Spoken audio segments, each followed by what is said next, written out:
Salam jumpa, selamat berjumpa kembali para sejawat semua. Pada video YouTube kali ini saya akan membawakan mengenai antimicrobial usage dengan pemanfaatan PPRA PGA digital, survei dan penelitian. Ya, jadi kita ketahui bahwa antimicrobial usage dan antimicrobial resistance itu seringkali dijadikan sebagai parameter dalam evaluasi kerja PPRA. Nah, di sini saya akan mencoba menampilkan beberapa survei dan penelitian yang dilakukan oleh Rasper Indonesia Study Group for Antimicrobial Stewardship and Resistance ya, dalam rangka supaya kita membuka wawasan, dan ini mungkin sekedar satu sharing aja dan mudah-mudahan bisa bermanfaat bagi Bapak Ibu dokter semua. Ya, bagaimana antimicrobial usage pasca mungkin kita survei pasca dengan penggunaan PGA digital. Ya, bagaimana tren persepan antibiotiknya. Ya. Namun sebelumnya izinkan saya kembali mengingatkan mengenai antibiotik Access Watch Reserve, ya, di mana ini saya mengambilnya dari WHO, World Health Organization, yang telah membagi antibiotik menjadi golongan akses, golongan watch, golongan reserve, dan memang ada satu amanah di mana WHO memang meminta agar persepan bisa shifting, ya, mungkin bergeser kepada antibiotik akses minimal 60%. Jadi kalau saya lihat dari apa yang disampaikan gitu ya, saya berkesan, kelihatannya antibiotik yang diresepkan minimal itu kita masuk harus di 60% itu harus diakses. Ya, jadi ini saya rasa menjadi suatu amanah tersendiri gitu ya, di mana tren persepan memang sebaiknya mengarah kepada akses. Dan di sini nanti Bapak Ibu dokter bisa kembali mengikuti YouTube Raspo Medik dan Antibiotik, ya, dua YouTube ini, Empirical Antibiotic Shame for Bacterial Infections, dan satu lagi Raspro Concept, ya. Nanti Bapak Ibu dokter bisa mencari di kedua YouTube ini. Tetapi di sini saya kembali mengingatkan bahwa Raspro Indonesia Study Group itu membuat 3 kategori stratifikasi resiko. Ya, ini bukan kategori antibiotiknya, tetapi ini adalah kategori kelompok pasiennya. Dan di sini kita lihat bahwa kalau pasien-pasien yang masuk ke dalam kategori stratifikasi resiko tipe 3, ini adalah kelompok pasien yang berat, ya, life threatening, mengancam gitu, atau pasien-pasien imunokompromis dengan riwayat kencing manis, diabetes mellitus yang tidak terkontrol, yang mungkin ada riwayat penggunaan antibiotik dan atau hospitalisasi dan atau penggunaan instrumen medis dalam 30 hari terakhir. Ya, ini adalah kelompok pasien yang memang dia masuk dalam kategori resiko tinggi untuk bisa mengalami infeksi yang disebabkan oleh multi drug resistant dan ESBL dan multi drug resistant lainnya. Gitu ya. Nah, sedangkan kalau stratifikasi resiko tipe 2 ini yang non life threatening, tidak severe gitu kan. Kemudian dia terkena infeksi, tapi karakteristik hostnya itu yang imunokompromis atau DM tidak terkontrol dengan riwayat penggunaan antibiotik dan atau hospitalisasi dan atau riwayat penggunaan instrumen medis 90 hari terakhir. Ya. Nah, kelompok stratifikasi resiko tipe 2 ini, kalau jatuh di stratifikasi resiko tipe 2 ini adalah kelompok pasien-pasien yang memang lebih tinggi untuk beresiko terkena ESBL, Extended Spectrum Beta Lactamase. Ya, sisanya apabila tidak memenuhi stratifikasi risiko tipe 3 dan 2, jadi artinya tidak terkategorisasi, tidak memenuhi syarat kriteria pada stratifikasi risiko tipe 3 dan 2, maka dia masuk ke stratifikasi risiko tipe 1. Ini adalah pasien-pasien yang tidak berat, dia mungkin imunokompromis tanpa ada riwayat histori medis macam-macam tadi, atau mungkin pasien imunokompeten. Ya, nah, nanti selengkapnya sekali lagi Bapak Ibu dokter bisa membaca atau menonton di YouTube Raspo Medik dan Antibiotik ini. Ya.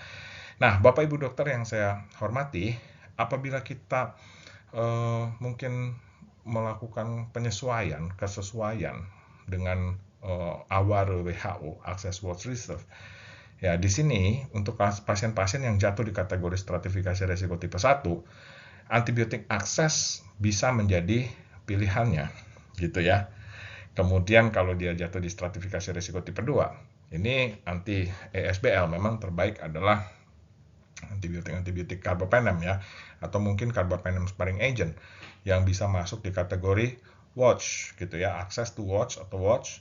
Sedangkan pasien-pasien dengan yang masuk di kategori stratifikasi resiko tipe 3 yang dia berat atau memang beresiko terkena infeksi ESBL plus multidrug resistant lainnya, mungkin di sini penggunaan antibiotiknya sudah masuk ke kategori watch bahkan reserve. Ya, ini kalau kira-kira ilustrasi kesesuaiannya dengan akses watch reserve di WHO seperti itu. Karena tadi kita sudah lihat ya bahwa WHO dia mengkategorisasi antibiotik menjadi akses, watch, dan reserve gitu ya. Nah, kalau kita masukkan ke stratifikasi risikonya RASPRO, saya menggambarkannya demikian. Begitu ya. Akses di stratifikasi risiko tipe 1, akses to watch di stratifikasi risiko tipe 2, watch to reserve di stratifikasi risiko tipe 3. Nah, ini berbagai macam kepustakaan ya.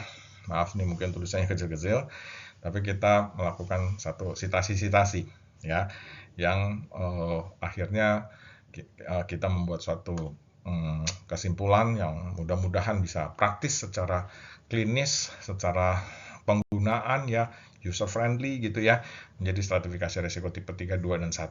Ya, ini kita mengkategorisasi ini secara empirik. Ya, ini berbeda kalau misalnya antibiotiknya sudah keluar secara definitif dan klinisi mau memberikan antibiotik secara definitif pada sesuai hasil kultur itu silakan. Tapi ketika hasil kultur belum ada dan antibiotik itu harus diberikan secara empirik, nah sekali lagi bisa digunakan nih stratifikasi resiko tipe berapa yang pasiennya ini dia termasuk dalam stratifikasi resiko tipe berapa gitu kan. Yang sekali lagi kalau di 1 kita mungkin antibiotiknya masih bisa akses, 2 access to watch, 3 watch to reserve. Bapak Ibu dokter yang saya hormati, nah kita ketahui bahwa memang model RASPRO atau konsep RASPRO itu memang tadinya menggunakan satu model yang manual. Tetapi memang dengan adanya transformasi digital, semua perangkat-perangkat semua mengarah ke digital, maka memang kita RASPRO Indonesia Study Group membuat satu model yang digital supaya lebih applicable gitu ya, dan bisa mengintegrasikan kerja insan-insan pelaksana penatagunaan antimikroba di rumah sakit, mulai dari klinisi, nurse, sampai juga farmasis. Ya, Bapak Ibu dokter untuk bisa lengkapnya mengenai tentang konsep RASPRO, digital model, dan sebagainya, mungkin bisa menilik YouTube RASPRO Medik dan Antibiotik yang berjudul Sistem Layanan PPRA sesuai regulasi fleksibilitas konsep RASPRO digital. Ya, ini bisa Bapak Ibu dokter lihat di sini. Tetapi pada perjumpaan kali ini, sekali lagi, yang mau ditekankan itu adalah bagaimana survei dan penelitian yang kita hasilkan dari model digital ini. Ya, sebenarnya terkait konsep RASPRO ini ada manual, ada digital, itu ada berbagai penelitian. Tetapi izinkan saya untuk menampilkan beberapa penelitian saja pada video YouTube kali ini ya, dan mudah-mudahan bisa bermanfaat ya. Tentunya ini masih jauh dari sempurna, tapi mudah-mudahan ini menjadi suatu stimulus bagi penelitian-penelitian berikutnya untuk kemajuan PPRA dan PGA di Indonesia. Nah, Bapak Ibu dokter yang saya hormati, saya menyimpulkan seperti ini ya. Ini kesimpulan pribadi mungkin. Fungsi digital antimicrobial stewardship itu saya berpikiran bahwa fungsi digital antimicrobial stewardship ini harus mampu memandu, memonitoring, mengevaluasi sekaligus membantu pengumpulan data dan pelaporan. Ya, ini kan kita ketahui bahwa kita wajib melakukan pelaporan baik secara internal maupun secara eksternal. Pelaporan itu harus diambil dari data yang valid, harus diambil dari survei yang valid, maka akan diciptakan pelaporan yang valid, dan dengan data dan pelaporan yang valid itu akan bisa dirancang action plan-nya gitu kan. Jadi kita bisa melakukan suatu intervensi kebijakan secara tepat dan benar, di dalam internal rumah sakit kita. Ya, nah dalam hal ini memang sesuai dengan yang pernah kami sampaikan ya di YouTube Rastro Medik dan Antibiotik sebelumnya mengenai sistem layanan PPRA sesuai regulasi fleksibilitas konsep Rastro digital. Ini kita berusaha coba membuat konsep digital ini yang memang bisa mempermudah keempat hal ini, memandu, memonitoring, mengevaluasi, dan melakukan membantu pengumpulan data untuk pelaporan gitu ya. Nah, jadi kita lihat nanti bagaimana hasilnya, dan pada survei-survei dan penelitian kali ini yang ditampilkan di sini, ini sifatnya adalah yang mengarah pada antimicrobial usage. Ya, tadi di awal telah saya sampaikan bahwa parameter PPRA itu antimicrobial usage, antimicrobial resistance. Kalau antimicrobial resistance yang kita lihat adalah survei-survei terkait bagaimana sih, ada nggak perubahan pola resistensi kuman sebelum dan sesudah intervensi dengan penggunaan antibiotik yang compliance-nya tinggi dan sebagainya gitu. Itu parameter antimicrobial resistance. Kita lihat adakah perubahan pola kumannya. Nah, tetapi pada video kali ini saya akan mencoba menampilkan beberapa penelitian yang sifatnya antimicrobial usage. Ya, yuk kita lihat sama-sama. Nah, ini penelitian yang pernah kami lakukan ya di 3 rumah sakit, ada hospital A, hospital B, hospital C. Ya, ini waktu itu kita membuat suatu FGD, sosialisasi, observasi. Ya, kita letakkan model elektronik Rastro ya, model digital ini di 3 rumah sakit ini selama 3 bulan. Kemudian kita pantau. Ya, nah jadi ini diisi oleh klinisinya, kemudian dikaji dan direport. Ya, apa hasilnya? Ternyata Bapak Ibu dokter, dari ketiga rumah sakit ini ya, ini berbeda kelas nih, masing-masing ada kelas C dan kelas B ini kalau nggak salah waktu itu ya. Nah, dari ketiga rumah sakit ini, ternyata hasil yang didapatkan itu adalah 90,16% di rumah sakit A, 83,98% di rumah sakit B, dan 81,15% di rumah sakit C. Pasien-pasien yang datang pada saat identifikasi pertama, datang ke UGD, perlu rawat inap dan perlu antibiotik. Ketika distratifikasi, hasilnya seperti ini. Jadi, kalau kita lihat, itu lebih dari 80% di ketiga rumah sakit ini, itu masuknya ke dalam stratifikasi resiko tipe 1. Maka kalau kita lihat Bapak Ibu dokter sebenarnya, bahwa kalau kita sesuaikan dengan kesesuaian awal tadi yang dimasukkan dalam stratifikasi ya. Artinya kalau masuk dalam stratifikasi risiko tipe 1 kan dia kelompok-kelompok orang yang imunokompeten atau imunokompromis tapi tanpa riwayat medis apapun dan tidak severe. Jadi artinya masih bisa ada chance atau ruang diberikan antibiotik-antibiotik yang sifatnya akses menurut WHO. Nah, ini ternyata sebagian besar, 80% orang lebih itu masuk ke dalam stratifikasi risiko tipe 1. Harusnya dia masih bisa tuh mungkin pakai antibiotik akses gitu ya. Ini kita kan melihat secara keseluruhan, secara umum aja ya. Tentu memang ini harus dilihat lagi case by case ya kan, berdasarkan patient level case gitu ya.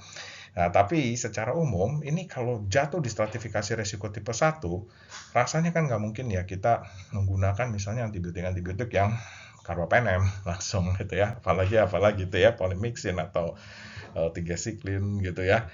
Nah, jadi ini mencerminkan bahwa 80% pasien jatuh di stratifikasi resiko tipe 1.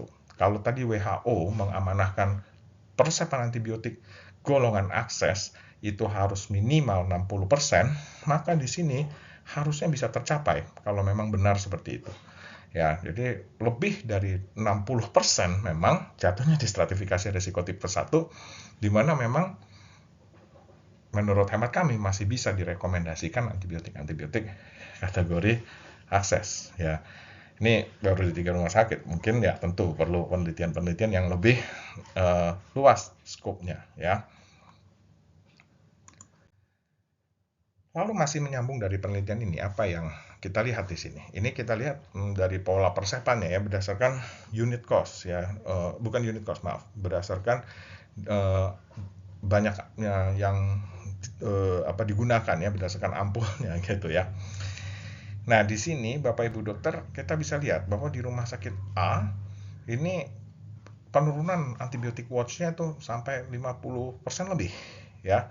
Di rumah sakit B ini 20% lebih, rumah sakit C ini 8%. Nah, di sini penurunan watch-nya kita bisa lihat bahwa memang ada perbedaan, tetapi memang di sini Bapak Ibu dokter ini yang rumah sakit A dan rumah sakit B ini kita observasi selama 9 bulan, sementara yang C ini 3 bulan ya. Ya, ini sekedar survei aja ya. Ini namanya survei. Tentu saya pikir banyak ya hal-hal yang menjadi faktor-faktor perancu, confounding factor yang mungkin juga bisa mempengaruhi hal-hal demikian. Ya, kita belum hitung nih, tapi ini kita baru lihat nih, 9 bulan sebelum dan sesudah, 3 bulan sebelum dan sesudah. Bagaimana kira-kira tren persepannya ya, kita bisa lihat di sini. Ya, jadi ini semua diambil dari Eraspro, jadi dari model digital itu. Karena tadi model digital ini juga mudah-mudahan bisa membantu untuk mensorting data gitu ya, untuk laporan dan sebagainya. Nah, yang ini Bapak Ibu dokter, ini suatu research abstract gitu ya. Ini kita juga melihat trennya, ini di sebuah rumah sakit juga ya. Nah, ini kita melihat trennya di sebuah rumah sakit dengan perhitungan defined daily dose. Nah, di sini kita hitung selama 9 bulan dan sebelum dan sesudah penggunaan. Di sini memang jelas, memang turun ya prosentasenya defined daily dose-nya. Jadi kalau kita lihat di sini defined daily dose antibiotik kategori watch seperti cephalosporin generasi ketiga itu 9 bulan sebelum dan sesudah turun 24, sekian persen. Kemudian quinolone turun 14,76%, carbapenem ini quinolone turun sekitar 33,20%, carbapenem turun 14,76% DDD-nya ya, kemudian piperacillin tazobactam bisa turun 100% ya, dan sementara itu yang akses naik. Ya, ini kita lihat ya, akses ini banyak digunakan di sini, mungkin amoxicillin clavulanat atau ampicillin sulbactam ini meningkat sampai 520,66% penggunaannya dibandingkan awal 9 bulan sebelum. Ya, jadi mudah-mudahan ini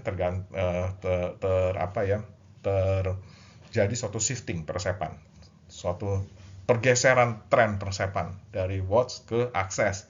Demikian juga aminoglikosida ya, kalau kita baca di WHO ini dia masuk ke dalam kategori akses nih. Kalau saya nggak salah ya, dia di sini meningkat sampai 137,66%.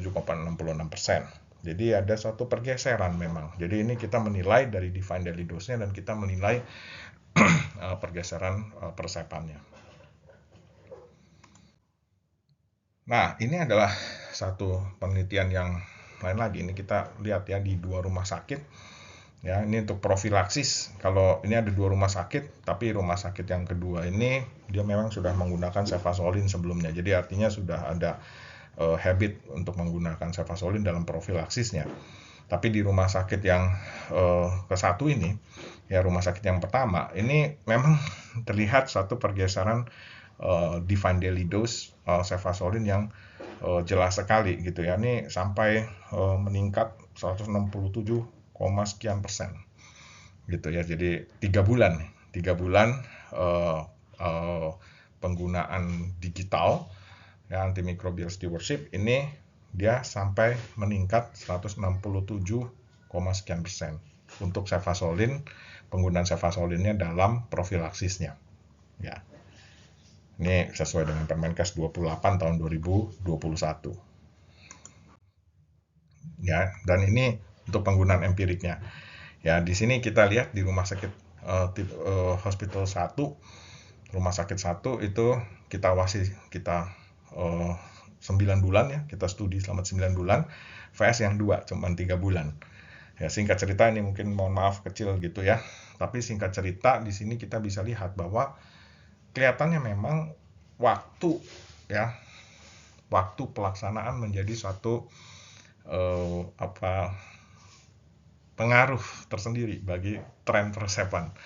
Ya, karena di sini kita selain butuh digital, butuh perangkat, tentunya kita butuh support yang adekuat sosialisasi yang menyeluruh dan berkesinambungan, sistem yang integrated, dan baru mungkin bisa menghasilkan suatu perubahan pada antimicrobial usage, perubahan pada tren peresepannya. Ya, nah di sini Bapak Ibu dokter nanti bisa lebih lanjut, mungkin bisa baca publikasi penelitian kami mengenai ini ya di majalah Clinical eHealth. Ya, bisa Bapak Ibu dokter browsing dan bisa mendapatkan lebih lengkap.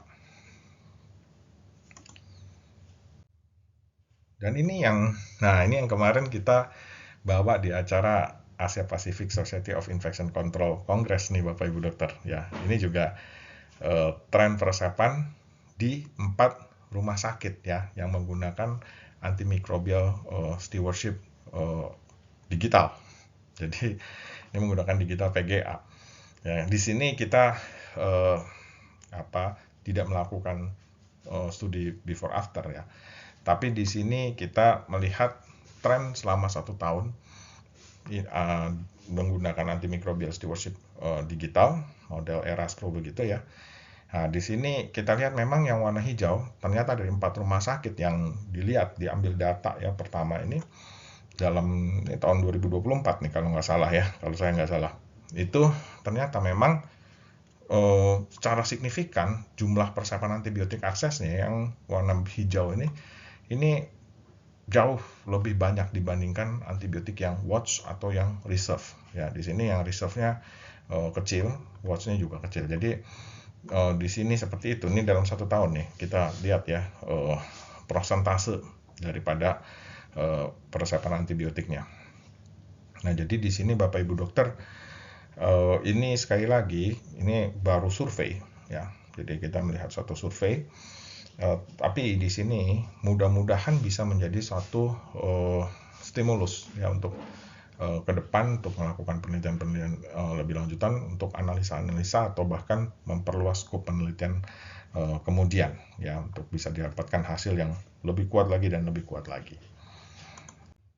Dan ini adalah penelitian yang kami publikasi nih ya. Ini baru bulan Juli akhir kemarin. Ya, di sini kami melakukan satu studi atau penelitian dari 10 rumah sakit di Indonesia dengan model antimicrobial stewardship digital seperti ini ya, model ERASPRO dengan konsep RASPRO di dalamnya. Lalu kita dari 10 rumah sakit itu kita melakukan pengelompokan pada 4 infeksi besar ya. Di sini ada pneumonia, infeksi saluran kemih, infeksi jaringan lunak, dan infeksi intraabdomen. Ya, saya kira itu mungkin infeksi-infeksi yang sering kita jumpai pada praktek-praktek di rumah sakit. Ya, nah kemudian pasien-pasien yang dengan 4 besar infeksi itu ketika dia datang ke rumah sakit, lalu klinisi kan dipandu nih dengan guidance secara digital gitu kan. Nah, kemudian nanti pasien akan terstratifikasi resikonya gitu ya, stratifikasi resiko 1, 2, atau 3 secara digital. Nah, ternyata apa yang terjadi Bapak Ibu dokter? Apabila klinisi memang patuh pada kelompok stratifikasi resiko tipe 1, itu kan memang tadi rekomendasinya antibiotik akses ya. Itu ketika kita lakukan studi korelasi, itu memang berkorelasi dengan defined daily dose antibiotik golongan aksesnya, penisilin ya dalam hal ini. Jadi semakin dia patuh secara empirik pada stratifikasi resiko tipe 1 ketika pasien datang masuk di UGD, maka ternyata dia juga semakin memberikan fluktuasi yang positif. Semakin dia tidak patuh, dia memberikan fluktuasi yang negatif. Ya, ini kira-kira studi korelasinya seperti itu. Sementara itu Bapak Ibu dokter, pada cephalosporin yang terkategori watch ya, dalam hal ini cephalosporin generasi ketiga, yang mana dalam hal ini memang ya kita semua tahu ya bahwa seperti ceftriaxone, cefotaxime memang sudah kerap kali mengalami peresapan yang masif. Nah, tetapi semakin begitu pasien jatuh pada digital itu dia jatuh di stratifikasi risiko tipe 1 dan klinisi mengikutinya, maka selama itu pula juga dia berkorelasi secara negatif, jadi artinya semakin patuh dia, cephalosporin generasi ketiganya itu juga semakin turun defined daily dose-nya. Jadi ternyata ada satu studi, ada satu korelativitas di sini. Ya, walaupun ini belum menggambarkan, tentunya belum menggambarkan suatu sebab akibat yang utuh gitu ya. Tetapi di sini mudah-mudahan bisa memberikan satu wawasan tersendiri, dan sekali lagi kita bisa melakukan suatu studi-studi dengan skop yang lebih luas ya. Nah, kalau Bapak Ibu dokter membaca di penelitian ini secara lebih lengkap, nanti silahkan browsing ya, Bapak Ibu dokter bisa ketik judulnya ini. Kalau mau mendapatkannya bisa mendownloadnya. Nah, kalau kita lihat pada ketentuan-ketentuan atau tulisan-tulisan di bawahnya, itu ternyata kalau tadi kita lihat ya, bahwa stratifikasi resiko tipe 2 atau 3 mungkin dia pakai antibiotik watch atau bahkan reserve, ternyata itu tidak berkorelasi dengan fluktuasinya carbapenem atau quinolone gitu. Ya, jadi saya belum tahu sebabnya kenapa, perlu penelitian lebih lanjut. Tetapi di sini mudah-mudahan penelitian ini bisa menjadikan kita bersama optimis ya, bahwa kepatuhan, compliance yang berkesinambungan ya, itu bisa memberikan dampak yang baik bagi pelaksanaan PPRA dan PGA di Indonesia. Ya, semoga demikian. Baik, Bapak Ibu dokter yang saya hormati, mungkin demikian yang bisa saya sampaikan. Saya mohon maaf kurang lebihnya. Tentunya segala-galanya ini masih jauh dari kata sempurna. Kami membutuhkan dukungan untuk penelitian-penelitian yang lebih lanjut. Kami membutuhkan dukungan untuk bisa terus memperjuangkan pelaksanaan PPRA, PGA, dan penggunaan antibiotik bijak di Indonesia, agar penggunaan antibiotik bijak, penggunaan antimikroba bijak di Indonesia kelak menjadi dan tetap menjadi budaya pelayanan kesehatan di Indonesia, untuk Indonesia yang lebih sehat dan sejahtera. Terima kasih atas perhatian Bapak Ibu dokter. Nantikan kami di siaran-siaran YouTube berikutnya. Sampai jumpa, salam nakes, salam sehat selalu. Terima kasih.